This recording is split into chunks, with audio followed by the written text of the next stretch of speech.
बाबा साहब अम्बेडकर की जो अपमान हुई थी संसद में, लेकिन अमित शाह जी अभी तक माफी नहीं मांग रहे उस पर। माफी तो उन्हें मांगनी पड़ेगी और उन्हें अच्छे से मांगनी पड़ेगी, ये बात ध्यान रखिएगा, ठीक है। वो बच के नहीं जा सकते हैं, वो हमारे भगवान हैं और उन्हें इस बात की माफी मांगनी पड़ेगी जो उन्होंने अपमान किया है। वो चाहे कितने भी मुद्दे घुमा लें, किसी सांसद का सर फुड़वा दें, किसी नाव को डुबवा दें, किसी थिएटर में आग लगवा दें, वो कुछ भी करें, उनकी अपनी मर्जी, लेकिन मुद्दा तो यही रहेगा। बीजेपी तो बार बार ये पूछ रहे हैं आखिरकार माफी वो क्यों मांगा? अगर अम्बेडकर बोल दिया तो माफी वाली बात क्या है? अच्छा हुआ तुमने ये बात कह दी इस बार की बीजेपी कह रही है, वरना अब की बार तुम्हें पक्का माइक छीन के मार देता तुम्हारे, क्योंकि तुम सामने भी हो और रेंज में भी हो। भाई साहब ऐसा है, उन्होंने कहा अंबेडकर क्या रटते रहते हो, ऐसा तो फैशन बना लिया, बोला है उन्होंने, इतना तो भगवान का नाम लेते तो स्वर्ग पहुंच जाते।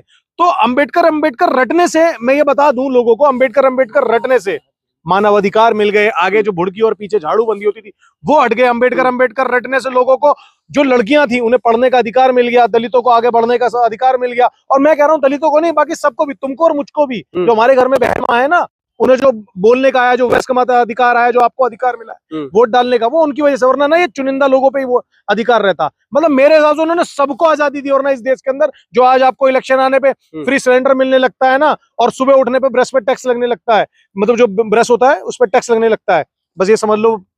एक बयान को लेकर के आप जो है माफी मंगवा रहे हैं, इस्तीफा मांग रहे हैं, लेकिन वो तो माफी तक नहीं मांग रहे, तो इस्तीफा तो दूर की बात है। देखो उन्हें देना पड़ेगा और माफी मांगनी पड़ेगी, नहीं मांगते हैं 27 भी नजदीक है, 29 भी नजदीक है, बस इतना याद रखिएगा। वोट की जब मार बहुत तगड़ी होती है, हम मानते हैं कि संसद तक हम कानून की गरिमा बनाते हुए आपकी गिरबान नहीं पकड़ सकते हैं, लेकिन हमारे पास वोट की गिरबान है, हम वोट से आपको जवाब देंगे, बहुत अच्छा जवाब देंगे। और जब आप हमारे मोहल्ले कॉलोनी में वोट मांगने आओगे ना, तो दरवाजे ऐसे बंद करेंगे कि उसकी आवाज नाक पे लगेगी आपके, समझ रहे हो ना। लेकिन अमित शाह जी तो कह रहे हैं 1947 के बाद 2014 तक जो है सिर्फ और सिर्फ बाबा साहब का जो है अपमान हुआ है।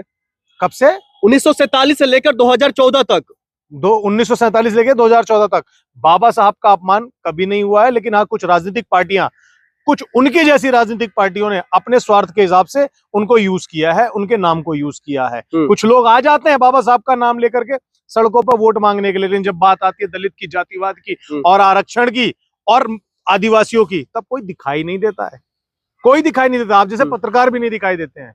अरे अंबेडकर साहब की तो मान सम्मान स्वाभिमान की बात तो भारतीय जनता पार्टी कर रही है। कैसे कर रही है? हर जगह कर रही है। कैसे कर रही है? नहीं कर रही है? कैसे कर रही है? वो संसद भवन है, चाहे सड़क हो, हर जगह कर रही है। दलितों से उनका आरक्षण छीन करके, ठीक है, सुनते रहिएगा, दलितों से उनका आरक्षण छीन करके संसद में खड़े होकर के कि जितनी बार बाबा साहब का नाम लेते हो उसकी जगह अगर नाम किसी भगवान का ले लेते तो स्वर्ग पहुंच जाते। जिन लोगों के जीवन का उत्थान किया, थाली में 2 रोटी का जुगाड़ किया है, जिस लोगों के लिए समाज में खड़े होने की बराबरी का मौका दिया है, उन लोगों के सामने आप ये कहते हो कि वो बाबा साहब भगवान से बढ़कर नहीं है? उनके लिए भगवान से भी कहीं जाके ज्यादा बढ़कर है। भगवान को आपने देखा है ना मैंने देखा है, लेकिन इस भगवान है तो हमारा संविधान है और हमारे बाबा साहब हैं। तो बाबा साहब को आप भगवान मानते हैं? बिल्कुल मानते हैं, भगवान से बढ़कर मानते हैं। लेकिन मेरे को भगवान से, नेता थे। देखिए भगवान का जो भाई मेरे पास है, अगर मैं अच्छे कर्म करता रहूंगा, पुण्य के काम करता रहूंगा, तो मुझे भगवान से डरने की जरूरत नहीं है। मानते हैं ना इस बात को।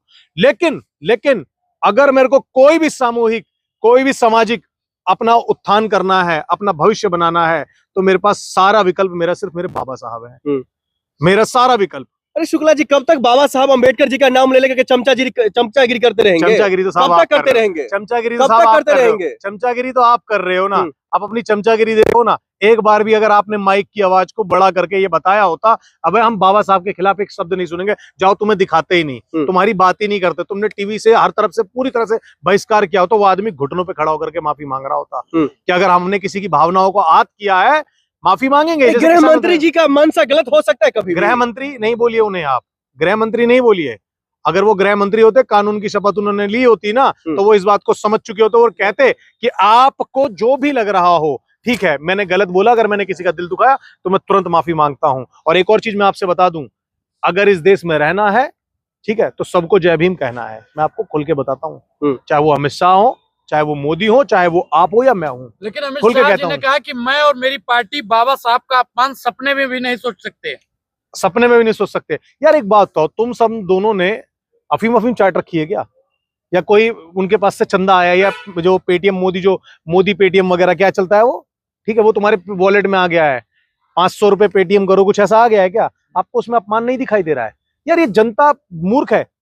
या हमारी जो लड़के जो सड़कों पे उतरे हुए हैं, जो इस समय ट्रेंड में चल रहा है, जो बार बार आप सवाल पूछ रहे हो, वो मूर्ख हैं।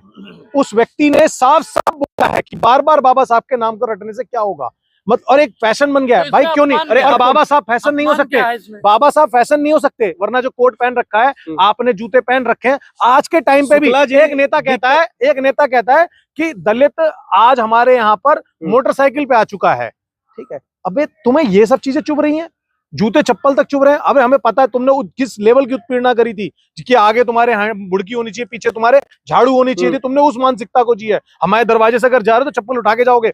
आपने एक पत्रकार का इंटरव्यू देखा होगा ना, जो वो ब्राह्मण समाज के यहाँ पर बैठता है, खुद खाट पे बैठता है, और एक सामने एक दलित समाज का आदमी जमीन पे बैठता है, कहता मैं इंटरव्यू जब लूंगा जब इसे बराबर की खाट पे बैठने को मिलेगा। सलाम है ऐसे पत्रकार को, नाम है उनका रवीश कुमार जी, सलाम है ऐसे पत्रकार को। उसने सीधे सीधे कहा कि मैं पत्रकारिता ही जब करूंगा जब इसे बराबर में बैठने को मिलेगा। ऐसे ही अगर आपने कहते ना कि मैं आपको जब दिखाऊंगा जब आप बाबा साहब को बराबर का सम्मान देंगे। 70 सालों के अंदर ये कसक कहीं ना कहीं बिल्कुल रही है राजनीतिक पार्टियों से, जिन लोगों ने, उन राजनीतिक पार्टियों का बिल्कुल कसक रही है जिन लोगों ने बाबा साहब की एक नैरेटिव बना दिया, वो तो सिर्फ दलितों के मसीहा हैं, वो महिलाओं के मसीहा हैं, वो बच्चों के मसीहा हैं, वो युवाओं के मसीहा हैं, जिन्होंने ये बताया कि न्यूनतम रोजगार वह आपको इतना मिलेगा, जिन्होंने ये बताया कि 18 साल का हर नागरिक वोट डालेगा। वरना कई लोगों ने तो मांग करी थी कि चुनिंदा कुछ लोगों को ही वोट डालने का अधिकार रहेगा, वरना ये जो लोकतंत्र की पावर है उसको नष्ट कर देंगे। महिलाओं को भी बोलने का अधिकार मिलेगा, पढ़ने का अधिकार मिलेगा। कितनी ना जाने कितने ही समाज सुधारक के काम उन्होंने करे हैं इस देश के अंदर। अगर कोई नींव रखी है ना, समाज की नींव रखी है, वरना तब हम सामाजिक नहीं थे। अगर कहा जाए मेरी नजर में तो जंगली थे।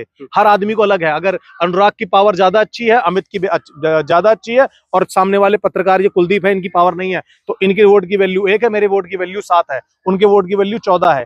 समझ रहे हो ना किस समीकरण बदलने की बातें चलती थी। तो आप समझ लो पावर नहीं होती। अमित शाह जी के शब्दों से किसी न दलित और ब्राह्मण को, किसी भी समाज को नहीं, सिर्फ और सिर्फ आपको और आप जैसे चमचागिरी करने वाले लोगों को कह रहा हूं, अभी किसी को दिक्कत नहीं है इससे। ये वीडियो पोस्ट करोगे ना, ये वीडियो पोस्ट करोगे, कम से कम 500 गालियां मिलेंगी आपको, मैं लिख के देता हूं। 500 गालियां मिलेंगी जो बताएंगे कि अमित शाह के बयान से कितना दर्द हमें है, और कितना दुख और कितना रोष है, और कितनी दलाली तुम्हें मिली हुई है। ये बात याद रखिएगा। जो तुम बोल रहे हो ना अभी कि किसी को दर्द नहीं हो दलित को, तुम यार क्या जानो बाबा साहब का प्यार, तुम क्या जानो बाबा साहब के प्रति। चंद्रशेखर आजाद रावण जिसको मसीहा कहा जाता है वो कहाँ है? किसने कहा है मसीहा उनको? दलितों का मसीहा कहा जाता है। दलितों का मसीहा सिर्फ और सिर्फ एक है, वो है बाबा साहब। ठीक है, और बहन मायावती जी ने अभी 24 तारीख को आह्वान किया है। आज तक कहाँ सो रही थी बहन कुमारी मायावती? किसने, कौन, कहाँ पर नहीं आई बहन जी? ये सोचने का और समझने का विषय है। मैं अब ये कहूंगा कि हकीकत है, पहले दिन उनको आना चाहिए था।